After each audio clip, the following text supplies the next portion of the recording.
Assalomu alaykum akalar, kuninglar xayrli barakali o'tsin. Bugun dushanba tongi, dushanba ishlarni ham boshlab yubordik. Hozir kecha biz bunga profil tizib chiqqanmiz orasiga, usulini qilib. Bizga bu Surxondaryodan keldi bu mashina.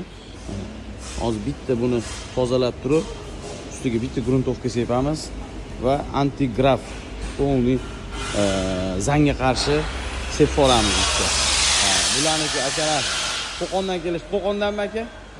Qo'qondan. Hop, gaz qo'yamiz, furgon qilamiz.